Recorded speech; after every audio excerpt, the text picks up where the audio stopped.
Olá, participante do Business Summit 2021 da Faculdade EduFor. Vamos conversar, nesse momento, um pouco sobre a gestão financeira em tempos de crise. Esse foi o tema escolhido para poder participar desse evento e com um enfoque principal na pandemia do Covid-19, que infelizmente ainda estamos atravessando. A crise de saúde, ela afetou e continua afetando a economia global, o desenvolvimento social, e isso levou países, empresas e pessoas a repensarem suas atuações em todos os sentidos. Então, nada despertou mais o gerenciamento e a gestão de todos os setores, negócios, vidas, países e planejamento do que a pandemia do Covid 2019. Então, esse tema ele é atual, ele também é antigo, porque ele sempre está cheio de informações, sempre existe os detalhes, as informações, os percentuais, as mudanças e o planejamento. Então, é um assunto atual e recorrente.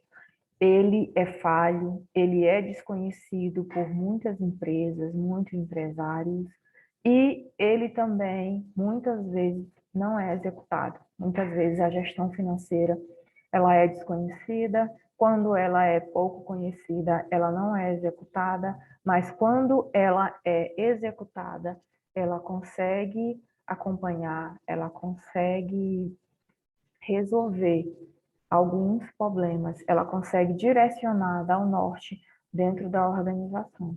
Então, a gestão financeira, ela é importante não somente no momento de crise, ela é importante continuamente nas organizações, nos governos e nas próprias finanças pessoais. Vou compartilhar agora a minha tela.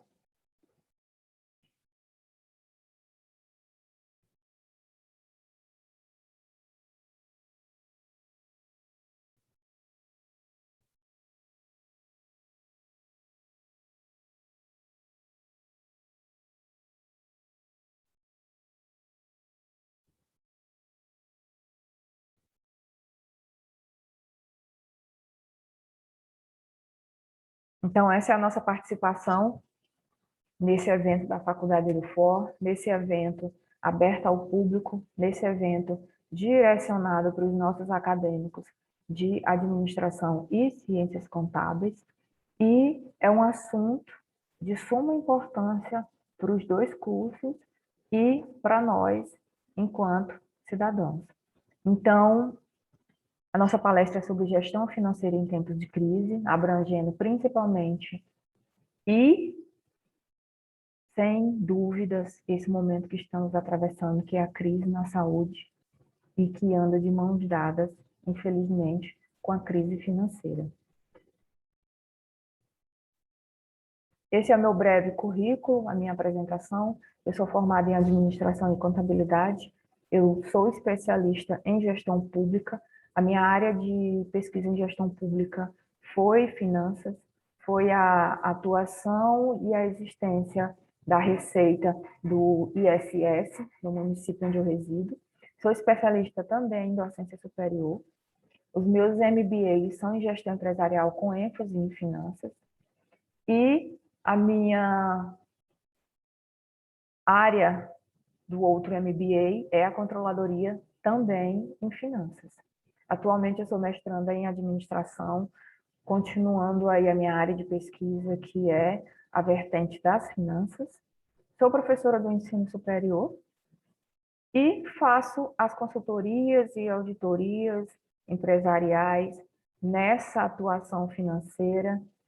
Também faço consultoria com finanças pessoais e todo o envolvimento da minha área de pesquisa, da minha área de estudo, o meu direcionamento com o trabalho é na parte de gestão, voltado para a parte financeira.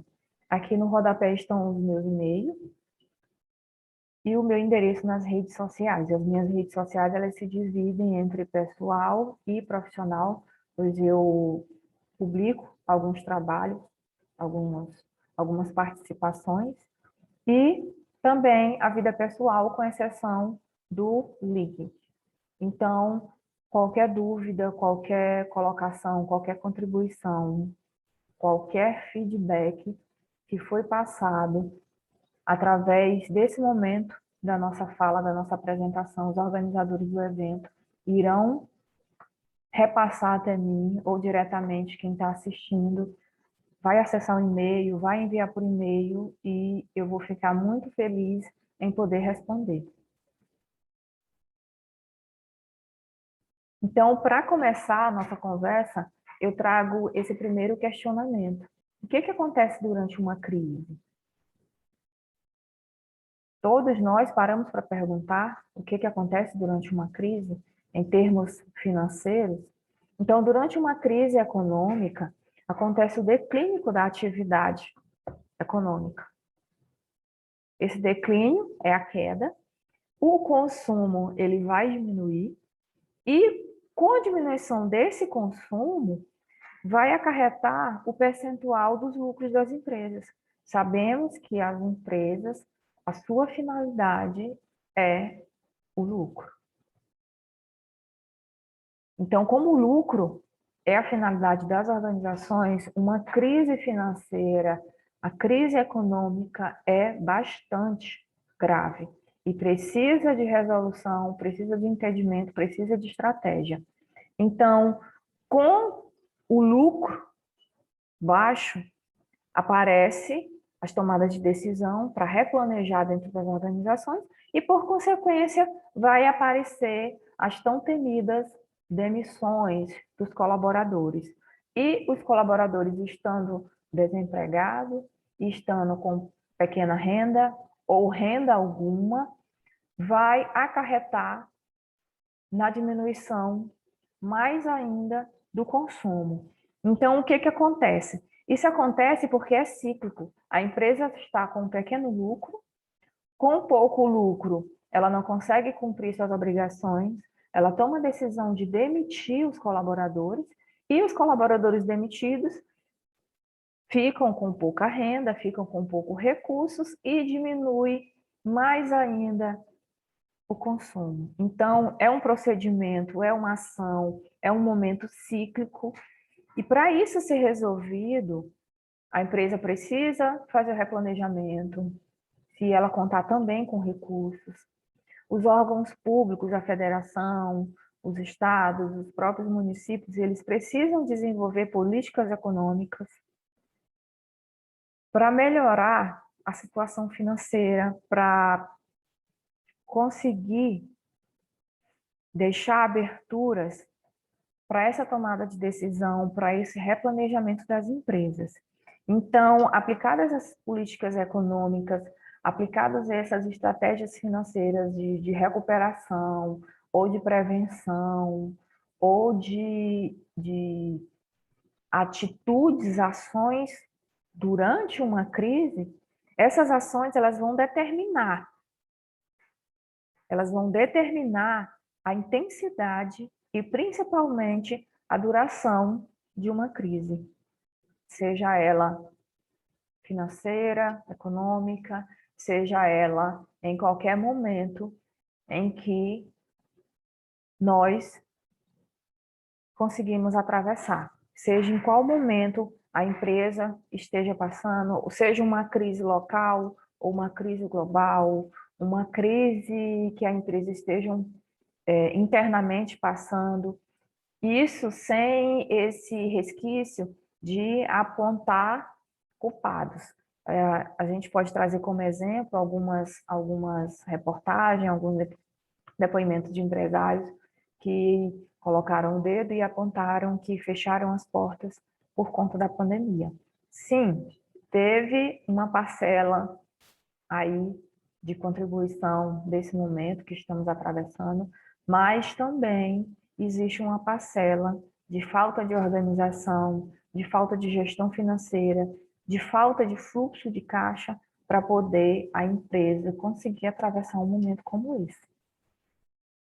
Então, a nossa crise atual do Covid-19, essa pandemia aí que nos pegou todos de surpresa, a gente reconhece que muitos não estavam preparados, financeiramente falando, ou em outros termos, para poder enfrentar essa crise, e ela ainda não passou. E também não sabemos ao certo quais serão as consequências em termos pessoais, em termos financeiros, em termos globais. Alguns países já estão aplicando estratégias de recuperação na saúde, de recuperação financeira, de recuperação populacional, já estão trabalhando aí as famílias que perderam seus entes queridos por conta da doença. Então, as empresas que estavam bem estruturadas, que tinham reserva de capital, que tinham conhecimento de como atravessar, e isso não porque já passaram por outras crises, mas porque são organizadas, conseguem visualizar o futuro, conseguem desenvolver a sua atividade pautada em planejamento e em estratégia. Então, as empresas que estavam bem estruturadas, com reserva de capital, com uma saúde financeira, elas conseguiram e conseguem atravessar esse momento de crise saudavelmente, conseguem também ajudar os seus fornecedores, conseguem manter a sua cartela de cliente, conseguem até servir de benchmark para outras empresas. Então, nessa crise da pandemia do Covid-19, quem vai compor o percentual de empresas que não fecharam, que vão compor o percentual de empresas que tiveram sucesso, de empresas que permanecem no mercado, serão essas empresas que estão organizadas, que eram organizadas, que possuíam planejamento e que possuíam recursos, fluxo de caixa para continuar diante das ações que foram tomadas nessa pandemia. Trago agora o pensamento sobre educação financeira, que é uma coisa que não é praticada. Eu sou a favor e faço parte desse grupo que acredita que a educação financeira ela deve ser construída lá na educação básica. Uma vez construída na educação básica, o cidadão ele consegue ter uma visão melhor da educação financeira, ele consegue entender o capital, ele consegue entender a organização onde ele vai desenvolver a sua profissão, ele consegue desenvolver a comunidade, ele consegue ser um bom gestor governamental se ele chegar a tal cargo, e ele consegue se desenvolver como pessoa, e ele tem um entendimento do dinheiro, né? Do que fazer com o dinheiro, da importância do dinheiro, quando ele é educadamente trabalhado em relação à finança. Então, eu trago alguns quesitos aqui, eu trago algumas características, algumas qualidades que, quando o indivíduo tem essa educação financeira, quando o indivíduo ele atua ali dentro das organizações, nesse ramo de finanças, ele consegue contribuir para o sucesso da empresa e consegue contribuir para a empresa atravessar uma crise. Então, eu trago como primeiro tópico a análise do cenário. Não adianta eu querer atravessar uma crise, não adianta a minha empresa tentar atravessar uma crise se ela não conhece o cenário. E conhecer o cenário é conhecer a realidade da minha empresa, a realidade do que está acontecendo, a realidade em termos financeiros. Então, eu preciso conhecer a minha empresa, eu preciso conhecer o cenário e eu preciso conhecer também o cenário do meu fornecedor, o cenário que o meu cliente está atravessando, para daí, então, eu conseguir desenvolver as estratégias para a minha empresa. Avaliar os recursos da empresa é outro quesito de suma importância, porque uma vez que eu avalio recursos, quando eu possuo recursos, uma vez que esses recursos são avaliados dentro da empresa, é possível tomar uma decisão mais acertada. Eu não consigo tomar uma decisão se eu não tenho recursos. Eu não consigo tomar uma decisão de enxugamento da folha, ou fazer uma aposta em um novo produto, ou fazer uma aposta em um melhoramento de um processo, se eu não tenho recursos, se eu não consigo avaliar meus recursos. Então, eu preciso entender quais recursos que eu tenho, ou quais recursos eu não tenho, para poder definir as estratégias e tomar decisões mediante uma crise. Corte e controle de gastos, ele vem também nesse destaque, porque a partir de uma educação financeira, a gente consegue entender essa diferença entre gastos, custos e despesa, que é bastante confundido, são bastante confundidos. Então, eu consigo, como educação financeira, fazer esse corte e esse controle de gastos sem muitos resultados negativos. Quando a gente pensa em controle e corte de gastos, e principalmente no corte de gastos, a gente já pensa, a gente já é direcionado para esse fator negativo. E muitas vezes pode ser que, com esse pensamento de fator negativo, seja uma decisão acertada. E esse corte de gastos, ele é abrangente, ele tem que ser desenvolvido continuamente dentro da organização, e não só em momentos de crise. Esse controle de gastos, ele serve principalmente para não existir o corte. Então, se eu consigo controlar os meus gastos, se eu consigo, de forma louvável, controlar os meus gastos, eu consigo diminuir esse corte.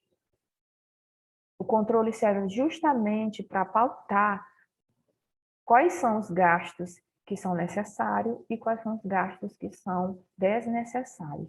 E desse controle vai diminuir muito mais esse corte e, podemos falar, esse corte brusco dos gastos. Desenvolver de maneira as novas maneiras de aumentar o faturamento. Então, eu vou desenvolver maneiras para conseguir desenvolver essas novas atividades, essas novas ações, para poder aumentar o meu faturamento.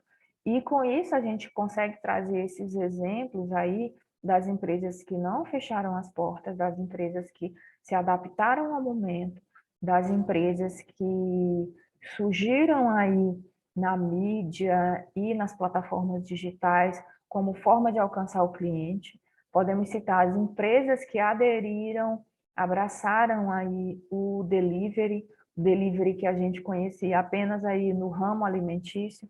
O delivery passou a fazer parte da estratégia de chegar junto ao cliente, de levar o produto ao cliente. Então, quando a gente desenvolve novas maneiras de aumentar o faturamento, a gente está praticando essa educação financeira e repetindo. Essa ação também ela deve ser contínua e não somente em momento de crise. Outro ponto é reavaliar os procedimentos internos.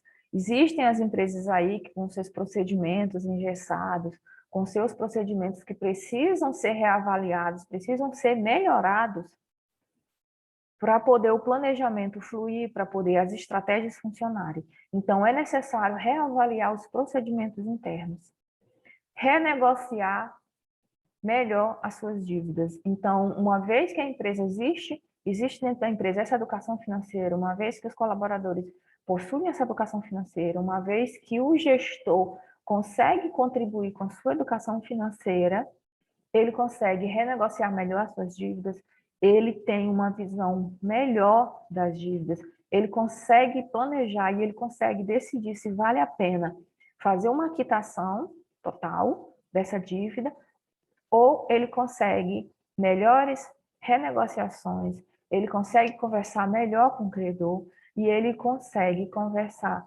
principalmente com o cliente inadimplente, ele consegue também trabalhar essa inadimplência, ele enquanto participante dessa inadimplência, ele consegue renegociar melhor, ele consegue trabalhar, ele consegue bons resultados com a inadimplência dos clientes e com a própria inadimplência. Outro item é ser transparente com os colaboradores. Não adianta o gestor, o empresário, ele deter toda aquela agonia do momento que a empresa está passando se ele não compartilha com os colaboradores. Uma vez que os colaboradores conhecem o momento que a empresa está atravessando, até porque essa crise de saúde que anda de mão dada com a crise financeira, ela não é novidade para ninguém. Então, uma vez que o colaborador ele conhece a situação da empresa, conhece a realidade da empresa frente a esse momento que todos estão atravessando, ele consegue colaborar melhor, ele consegue estar mais motivado para poder desenvolver suas atividades, ele consegue participar das reuniões com ideias que venham a melhorar o momento de crise, e ele consegue também, infelizmente, entender uma possível demissão. Outro ponto é desenvolver mais de uma estratégia. Sabemos que estratégia é estratégia e estratégia ela deve ser desenvolvida ao longo da existência da organização e ela não é passível de ser construída apenas uma. A estratégia ela deve funcionar, e eu cito aqui o exemplo da ferramenta de tomada de decisão, que é a ferramenta da árvore da decisão.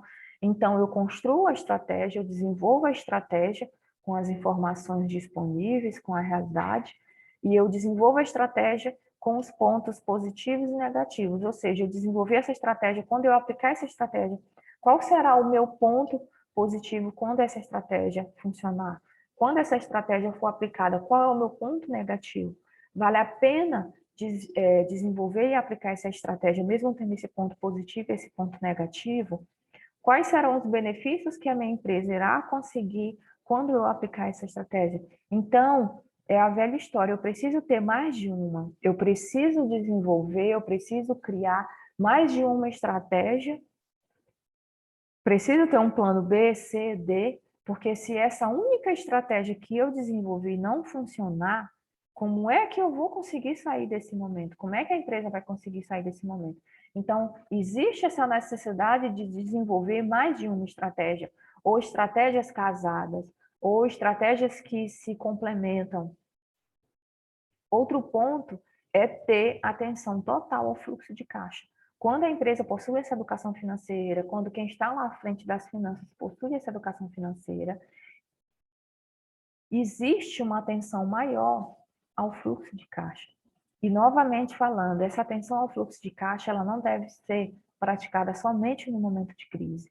Ela é uma prática contínua, ela é uma preocupação corrente, ela é um trabalho diário, ela é um trabalho que deve ser acompanhado de perto. Então, atenção total ao fluxo de caixa. Sabemos que o fluxo de caixa ele é diretamente ligado a finanças, então ele é primordial, ele é essencial esse entendimento e principalmente a existência dele para a sobrevivência da empresa, em termos financeiros. Então, esses foram os pontos que eu destaquei aqui para a nossa conversa, para o nosso momento, em relação à educação financeira. Quando se tem educação financeira, a gente consegue observar esses pontos, a gente consegue desenvolver esses pontos. Então, na minha próxima apresentação aqui, eu quis destacar em pesquisas e principalmente nas consultorias do Sebrae, como referência que a gente traz o Sebrae, que acompanha aí os empreendedores. Então, eu destaquei em muitas pesquisas esses principais erros cometidos pelos empresários em um período de crise e não somente no período de crise. Então, esses erros eles são cometidos continuamente e no período de crise, eles tendem a ser agravantes, passíveis até de não recuperação. Então, eu destaquei esses 3 erros. O primeiro deles é essa falta de distinção entre as finanças, patrimônio individual e empresarial. Existe essa confusão, existe essa não separação das finanças individuais das finanças empresariais. E isso acontece não somente com o empreendedor individual, isso acontece nas micro, isso acontece nas pequenas empresas, uma vez que não existe essa separação entre o que é individual e o que é empresarial. Embora seja acompanhado por administradores, muitas vezes o administrador é o próprio empresário. Então, existe essa confusão, existe essa prática da não divisão do que é empresarial e do que é individual, do que é pessoal. Então, falta de distinção entre finanças e patrimônio individual e empresarial. Muitas vezes, quando a gente chega em uma consultoria, em uma análise para controle dessas finanças, a nossa primeira pergunta é: existe essa separação, existe essa distinção, existe essa prática de separação entre o que é pessoal do empresário e o que é da empresa? E, infelizmente, nos deparamos nas consultorias com essa mistura. E isso faz o nosso trabalho de auditoria, de controladoria, muito mais longo e muito mais difícil, uma vez que, além do trabalho de separação dessas finanças pessoais e empresariais, a gente tem que implantar essa cultura ali na cabeça do empresário, ali na cultura empresarial, de que o que é da empresa é separado do que é do empresário. Existe essa confusão justamente pela falta da educação financeira. Uma vez que existe a educação financeira, eu consigo entender, eu consigo praticar, mesmo com dificuldade, essa separação do que é empresarial e do que é pessoal.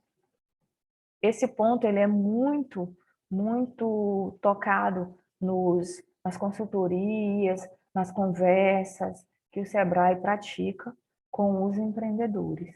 Essa divisão do que é empresarial e do que é pessoal em termos de finanças.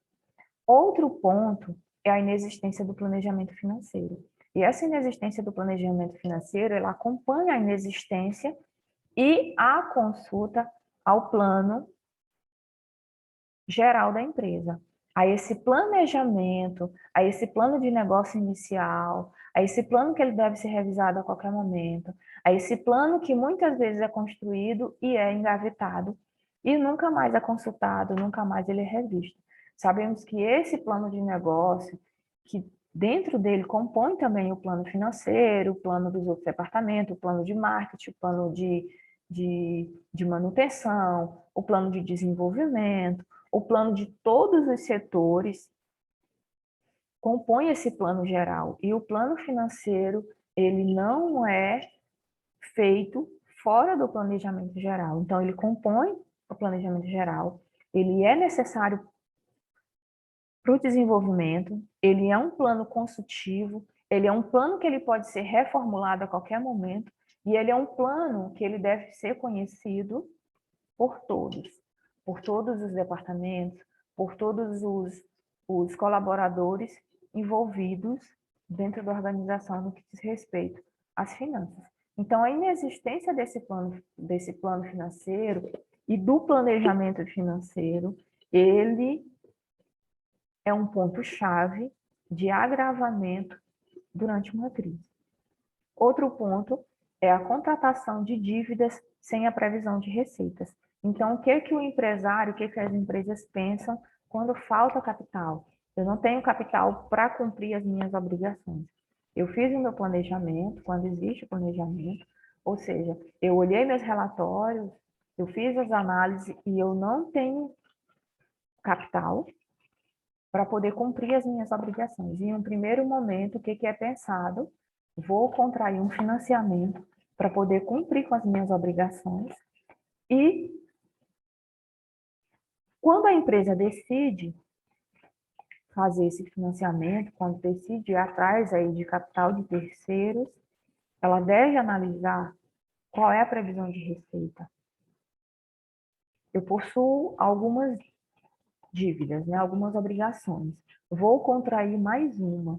Eu vou ter receita para cumprir as obrigações antigas e essa nova obrigação? Qual é o prazo que eu vou conseguir cumprir? Qual é a previsão da minha receita? Então, esse é um relatório que ele precisa ser estudado, essa previsão de receitas, antes de uma contratação de um novo financiamento, de uma nova dívida. Quando a empresa faz o planejamento, quando ela conhece a realidade, quando ela conhece o capital disponível, ela consegue tomar essa decisão se ela vai contrair uma nova dívida ou se ela consegue se reinventar, se organizar para cumprir as obrigações. Ela consegue renegociar as obrigações de uma forma mais assertiva. Podemos tomar como exemplo essa contratação de novos financiamentos, novas dívidas, essa parceria entre governos e empresas, em que o colaborador, em que muitas empresas participaram, em que o colaborador recebia, em termos salariais, um percentual da empresa e um percentual por parte do governo.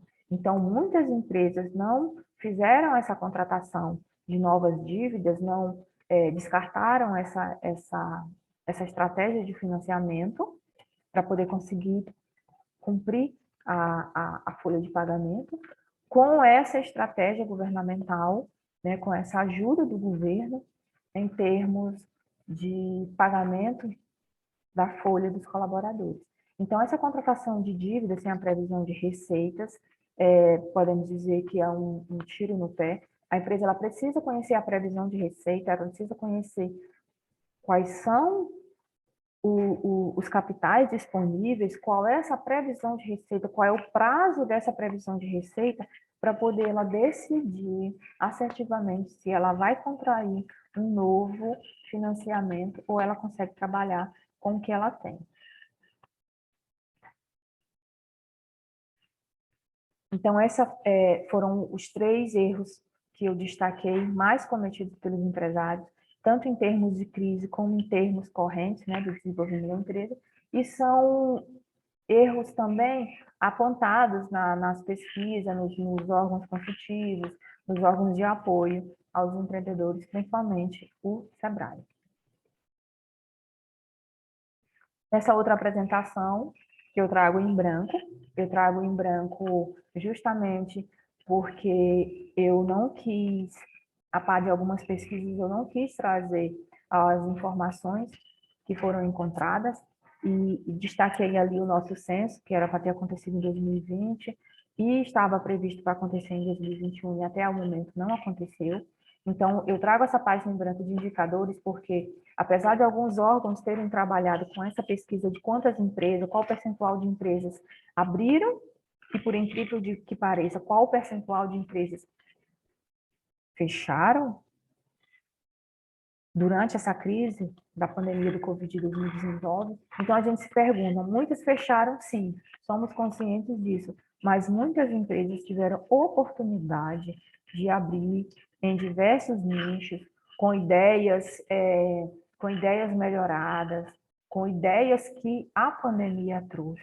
Então, empresas conseguiram se reinventar e permanecem no mercado, e tantas outras observaram, enxergaram uma oportunidade e abriram suas portas e continuam aí durante a pandemia e agregados a esse momento de pandemia. Então, muitas empresas fecharam por não conseguir se reestruturar, por não conseguir aplicar estratégia, por não ter capital disponível para poder se manter e também por não estarem preparados, mesmo que a pandemia surgiu sem aviso prévio, mas as empresas que não estavam preparadas para conseguir, pelo menos, desenvolver estratégias e aplicar essas estratégias com capital disponível, não conseguiram sobreviver. Então, existe sim um percentual de empresas que aproveitaram a oportunidade, enxergaram a oportunidade nessa pandemia, e um percentual sim de empresas que fecharam as portas porque não estavam preparadas em estratégias, em ideias, não estavam preparados para se desenvolver frente às inovações, frente ao digital, que cresceu imensamente nesse momento de pandemia. Então, muitos indicadores, muitos órgãos de pesquisas conseguiram fazer essa pesquisa no ano de 2020 e continuam fazendo essa pesquisa no ano de 2021, com percentuais de demissões, com percentuais de aberturas de empresa, com percentuais da nossa economia, de como está a economia. e percentuais também de inovação, de setores que cresceram, de setores que tiveram uma baixa durante a pandemia e setores que conseguiram se reinventar. Então, o nosso censo ele não aconteceu em 2020 como era previsto, né, de 10 em 10 anos que o censo acontece, e a gente vê isso devido à pandemia. Sabemos que as atividades dos nossos agentes censitários, elas são em loco, então os nossos agentes, eles visitam as famílias, eles visitam as residências, e por conta desse distanciamento social que veio junto com a pandemia, que veio como normas de cuidados à saúde, o censo não conseguiu acontecer. Então, até todos serem imunizados, que é uma previsão do órgão do censo, é uma previsão de que até que todos estejam imunizados, e eles fazem uma alusão ao ano de 2021, até toda a população estar imunizada, não tem condição dos agentes censitários fazer esse trabalho em loco, fazer esse mapeamento para poder a gente ter esses percentuais aí de estatísticas e ter uma visão de como está o nosso país. Então, voltando ao nosso tema, a demanda que foi solicitada para o censo de 2020 acontecer no ano de 2021, ainda estão aí em trâmite de decisão entre os órgãos e o nosso Supremo Tribunal Federal. Então, em algumas decisões, a gente conseguiu acompanhar nas decisões esse momento de que recursos foram cortados, né, do nosso governo, os nossos recursos do orçamento geral foram vítimas, por assim dizer, né, o nosso censo, ele ficou ali dentro desse orçamento geral, ele ficou dentro dessa participação, desse corte de gastos, aí um percentual de 90 e pouco por cento. Então, esse censo, por decisão do governo, por decisão de quem elabora esse orçamento geral, esse censo ele ficou de stand-by, ele ficou colocado ali sem importância, ele ficou colocado ali como uma previsão e ele entrou dentro desse corte do orçamento geral, como se ele não fosse necessário, como não aconteceu em 2020, ele também pode não acontecer em 2021, pode ser uma coisa, uma ação que pode ser feita em 2022. Então, estamos aguardando a realização desse censo, está sendo realizado, ele vai ser realizado, se Deus quiser, nessa recuperação, talvez ainda nesse ano de 2021 ou no ano de 2022. Então, ele vai conseguir mapear também, pode ser que surja aí um novo indicador desse mapeamento das consequências da Covid-2019, dessa pandemia, não só em termos financeiros, mas em termos aí sociais.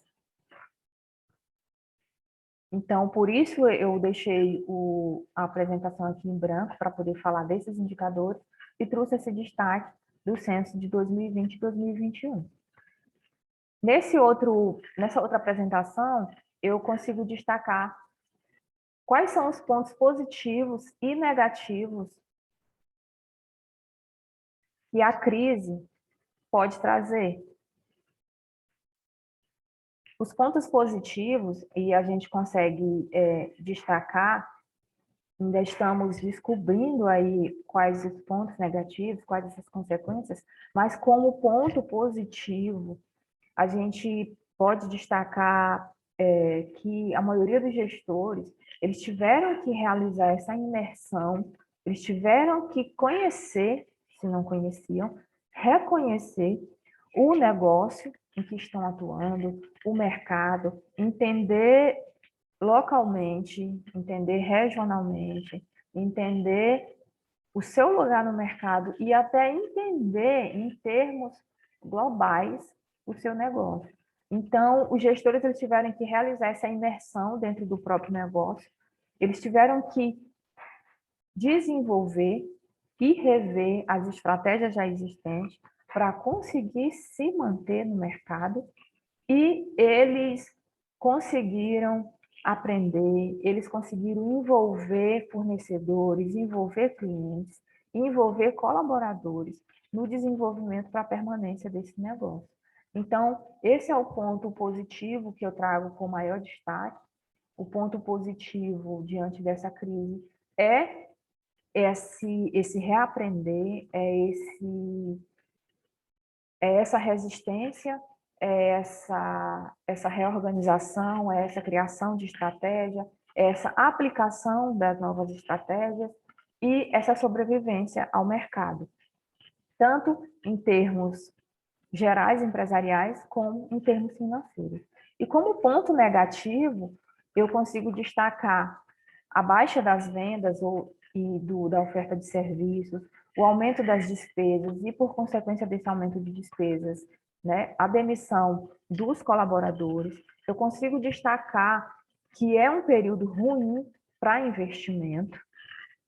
Então, é necessário que exista esse conhecimento da realidade financeira da empresa e, se existir esse momento de investimento, seriam para empresas que estão saudavelmente, estão saudáveis financeiramente falando. Então, como ponto negativo, o negócio ele precisa ser revalidado diante dessa nova realidade. Então, repetimos que o negócio, ele para tomar decisões, para construir essa estratégia, ele precisa primeiro ser reavaliado, ele precisa ser reconhecido nesse momento atual, ele precisa conhecer a realidade.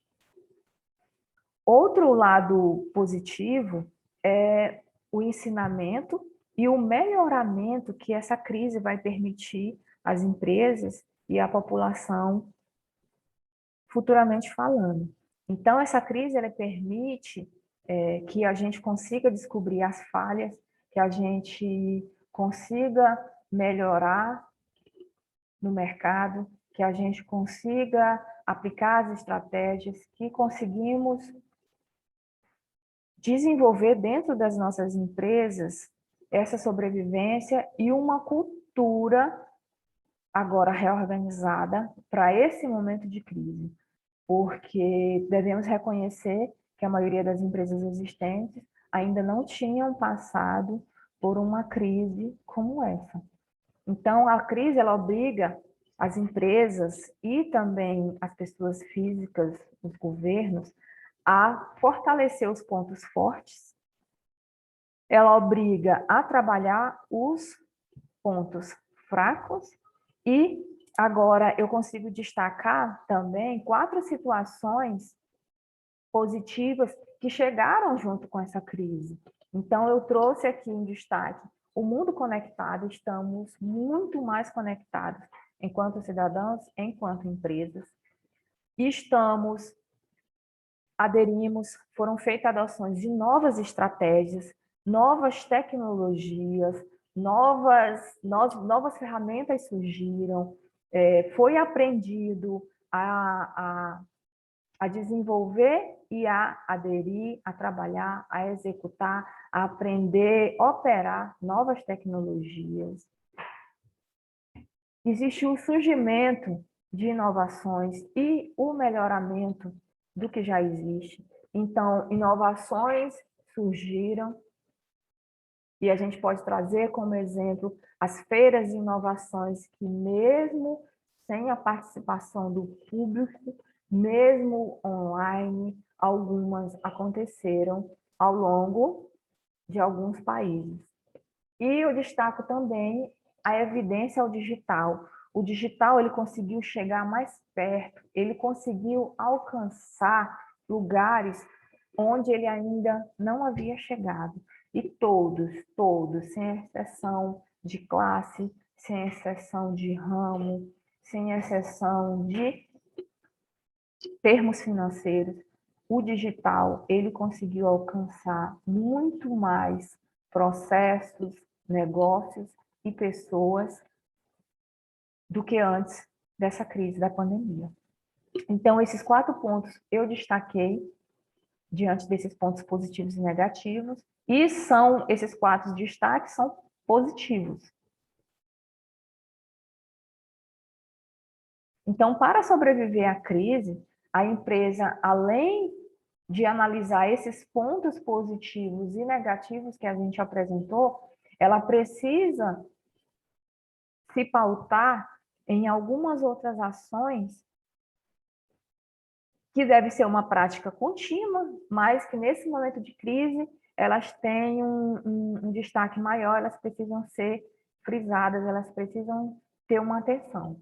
Então, eu destaquei o ponto de avaliar os riscos do seu negócio, além de conhecer o próprio negócio, precisa avaliar os riscos, e a gente só consegue avaliar os riscos quando conhece o negócio, quando conhece as finanças, quando conhece o mercado.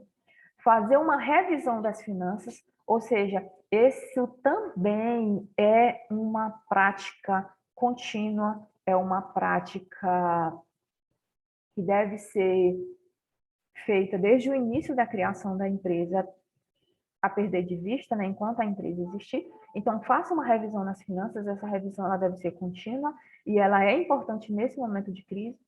Tenha uma reserva de emergência. Quando a gente fala em reserva de emergência, a gente se remete a finanças pessoais, que também é importante a reserva de emergência, mas a empresa também precisa ter essa reserva de emergência, ou seja, ela precisa estar preparada para os infortúnios, ela precisa estar preparada para um momento de crise, sendo previsto ou não, ela precisa ter uma reserva de emergência. Corte os gastos supérfluos. Isso também vai de finanças pessoais para finanças empresariais. Os gastos supérfluos, muitas vezes, eles demandam uma receita, uma despesa, um grande valor de capital muito grande, e muitas vezes a gente não consegue definir o que é supérfluo e o que não é. Com a educação financeira, pessoal e empresarial, a gente consegue definir o que são esses gastos supérfluos. Monitore os seus clientes.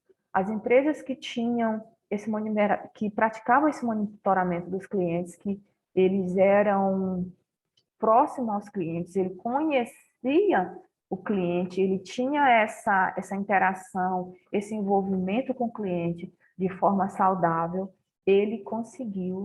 as empresas conseguiram sobreviver, ultrapassar essa crise, elas continuam no mercado. Então, monitorar o cliente é conhecer o cliente.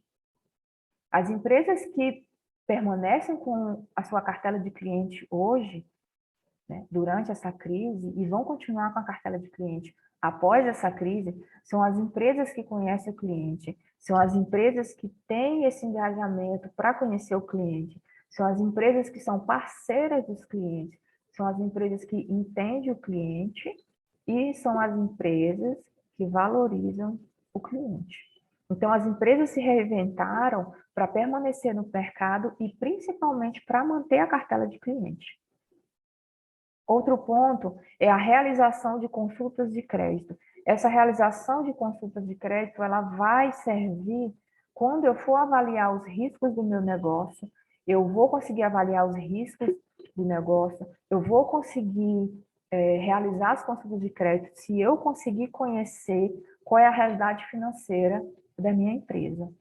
Outro ponto é revisar o modelo de negócio. Sabemos que alguns negócios eles ficam engessados, eles ficam ali nos mesmos processos, eles ficam sem revisar o planejamento geral, eles ficam sem desenvolver estratégia, sem nenhuma novidade, tanto em termos mercadológicos como em termos de processos. Então, revisar o modelo de negócio é necessário, e não somente num momento de crise, é necessário num momento contínuo. Isso é uma atividade contínua do planejamento, a revisão do negócio, a revisão do modelo de negócio, a revisão dos meus procedimentos, a revisão das minhas políticas internas e a revisão do meu papel no mercado. Então, eu destaquei esse planejamento em momento de crise, algumas ações que precisam ser feitas no momento de crise E são ações também que devem ser feitas continuamente, desde o nascimento da empresa até a permanência dela no mercado. Para finalizar aqui a nossa fala, eu destaco uma imagem da gestão financeira que traz 4 pontos importantes, embora existam outros, e eu trago essa imagem que ela veio em uma forma cíclica. Então, eu trago a fidelização dos clientes, muito importante. Eu trago a gestão de estoque. Sabemos que estoque é capital, estoque parado é perda de capital. Então, eu preciso dessa gestão de estoque com todos os pontos, a abrangência que a gestão de estoque traz dentro da organização, porque é necessário também a gestão do estoque. É necessário a gestão dentro do estoque. Os softwares para gestão, sabemos que hoje é quase impossível manter as coisas manuais. A gente precisa da tecnologia, precisamos desses sistemas, desses programas, dos softwares que fazem um trabalho mais detalhado e em tempo recorde para poder a gente trabalhar com as informações, para poder a gente atender o nosso cliente, as empresas poderem alcançar esse cliente de forma mais célere. E trago o nosso essencial fluxo de caixa, porque sem o fluxo de caixa a gente não consegue ter estoque, a gente não consegue adquirir os softwares, a gente não consegue desenvolver os recursos, os negócios, a gente não consegue tomar decisão se esse fluxo de caixa, que é o capital, não existir. Então, ela funciona de uma forma cíclica. Existem outros pontos que comporiam aí essa imagem da gestão financeira, mas eu trouxe essa imagem que ela destaca esses 4 pontos abrangentes: a gestão de estoque, necessária gestão financeira, os softwares para poder existir a gestão, para poder auxiliar na gestão de forma mais célere, o fluxo de caixa, importantíssimo porque ele diz respeito ao capital disponível, e a fidelização dos nossos clientes, que é essencial, porque sem cliente não vai existir nosso capital financeiro e, por consequência, não vai existir o lucro tão almejado pelas empresas. Então, essa é uma figura de gestão financeira que eu quis destacar aqui esses 4 pontos. Então, finalizando aqui a minha participação no evento, com esse tema de gestão financeira em tempos de crise, espero ter contribuído aí com pontos de destaques bem sucintos para a gente não aprofundar muito nesse pequeno espaço de tempo. Para finalizar a minha fala, eu trago uma frase aqui que eu destaco com muita importância, que ela fala o seguinte: não importa se estamos diante de uma crise, se recuperando de uma, ou se tem alguma prevista. A gestão financeira deve ser um instrumento contínuo, utilizado por governos, empresas e pessoas. Então, em uma reflexão, não importa se a gente está diante de iniciando uma crise, se a gente está vivendo uma, que é a nossa realidade, ou se a gente está no momento de recuperação de uma que passou. A gestão financeira, ela deve ser um instrumento contínuo utilizado por governos, empresas e pessoas. Ou seja, repetindo, a gestão financeira, ela deve ser iniciada desde o nascimento da empresa até a sua permanência no mercado. A gestão financeira pessoal, ela deve ser aprendida pelo cidadão e ela deve ser praticada a partir do momento que o cidadão vai lidar com finanças, suas finanças, ou prestar serviço em algum lugar. E os governos, a gente sabe aí que na gestão pública existem receitas, existem despesas. Então, é necessário, é essencial que também os governos, de um modo geral, pratiquem essa gestão financeira com dedicação, com resultados, com exposição de transparência aí para nós indivíduos enquanto contribuintes. Então, essa frase eu deixo de reflexão, que não importa se estamos diante de uma crise financeira, se recuperando de uma ou se tem alguma prevista. A gestão financeira deve ser um instrumento contínuo utilizado por governos, empresas e pessoas. Então, eu finalizo a minha fala com essa reflexão. Gostaria de agradecer o convite aos organizadores do evento, ao convite para estar nesse momento junto com os alunos da Faculdade do FOR e demais participantes da comunidade. Esse evento ele traz temas que dizem muito respeito à nossa realidade, a realidade da pandemia, a nossa realidade enquanto cidadãos.